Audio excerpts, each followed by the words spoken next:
مسیح یسوع کے جلالی اور بابرکت نام میں آپ سب کی سلامتی ہو۔ آج ہم بائبل مقدس میں سے سیکھیں گے عہد عتیق میں سے خروج کی کتاب،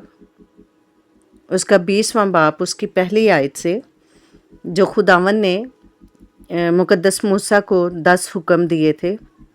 ان کے بارے میں ہم سیکھیں گے۔ اور خدا نے یہ سب باتیں فرمائیں کہ خداوند تیرا خدا جو تجھے ملک مصر سے اور غلامی کے گھر سے نکال لایا میں ہوں۔ میرے حضور تو غیر معبودوں کو نہ ماننا، تو اپنے لیے کوئی تراشی ہوئی مورت نہ بنانا، نہ کسی چیز کی صورت بنانا جو اوپر آسمان میں یا نیچے زمین پر یا زمین کے نیچے پانی میں ہے۔ تو ان کے آگے سجدہ نہ کرنا اور نہ ان کی عبادت کرنا، کیونکہ میں خداوند تیرا خدا غیور خدا ہوں۔ اور جو مجھ سے عداوت رکھتے ہیں ان کی اولاد کو تیسری اور چوتھی پشت تک باپ دادا کی بدکاری کی سزا دیتا ہوں، اور ہزاروں پر جو مجھ سے محبت رکھتے اور میرے حکموں کو مانتے ہیں رحم کرتا ہوں۔ تو خداوند اپنے خدا کا نام بے فائدہ نہ لینا، کیونکہ جو اس کا نام بے فائدہ لیتا ہے خداوند اسے بے گناہ نہ ٹھہرائے گا۔ یاد کر کے تو سبت کا دن پاک ماننا، 6 دن تک تو محنت کر کے اپنا سارا کام کاج کرنا، لیکن 7ویں دن خداوند تیرے خدا کا سبت ہے، اس میں نہ تو کوئی کام کرے، نہ تیرا بیٹا، نہ تیری بیٹی، نہ تیرا غلام، نہ تیری لونڈی، نہ تیرا چپایا، نہ کوئی مسافر جو تیرے ہاں تیرے پھاٹکوں کے اندر ہو، کیونکہ خداوند نے 6 دن میں آسمان اور زمین اور سمندر اور جو کچھ ان میں ہے وہ سب بنایا، اور 7ویں دن آرام کیا۔ اس لیے خداوند نے سبت کے دن کو برکت دی اور اسے مقدس ٹھہرایا۔ تو اپنے باپ اور اپنی ماں کی عزت کرنا، تاکہ تیری عمر اس ملک میں جو خداوند تیرا خدا تجھے دیتا ہے دراز ہو۔ تو خون نہ کرنا، تو زنا نہ کرنا، تو چوری نہ کرنا،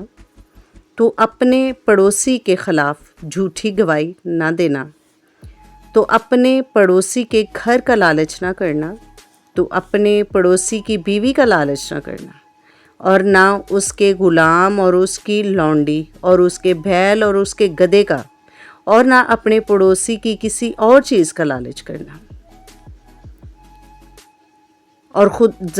سب لوگوں نے بادل گرجتے اور بجلی چمکتے اور کرن کی آواز ہوتے اور پہاڑوں سے دھواں اٹھتے دیکھا، اور جب لوگوں نے یہ دیکھا تو کانپ اٹھے اور دور کھڑے ہو گئے، اور موسیٰ سے کہنے لگے، تو ہی ہم سے باتیں کیا کر اور ہم سن لیا کریں گے، لیکن خدا ہم سے باتیں نہ کرے، تا نہ ہو کہ ہم مر جائیں۔ موسیٰ نے لوگوں سے کہا، تم ڈرو مت، کیونکہ خدا اس لیے آیا ہے کہ تمہارا امتحان کرے، اور تم اس کا خوف ہو تاکہ تم گناہ نہ کرو۔ اور وہ لوگ دور ہی کھڑے رہے، اور موسیٰ اس گہری تاریکی کے نزدیک گیا جہاں خدا تھا۔ قربان گاہ کی بابت احکام۔ اور خداوند نے موسیٰ سے کہا، تو بنی اسرائیل سے یہ کہنا کہ تم خود دیکھا کہ میں نے آسمان پر سے تمہارے ساتھ باتیں کی، تم میرے ساتھ کسی کو شریک نہ کرنا، یعنی چاندی یا سونے کے دیوتا اپنے لیے گھڑ لینا، اور تو مٹی کی ایک قربان گاہ میرے لیے بنانا، اور اس پر اپنی بھیڑ بکریوں اور گائے بھیلوں کی سوکنی قربانیاں اور سلامتی کی قربانیاں چڑھانا، اور جہاں جہاں میں اپنے نام کی یادگاری کرواؤں گا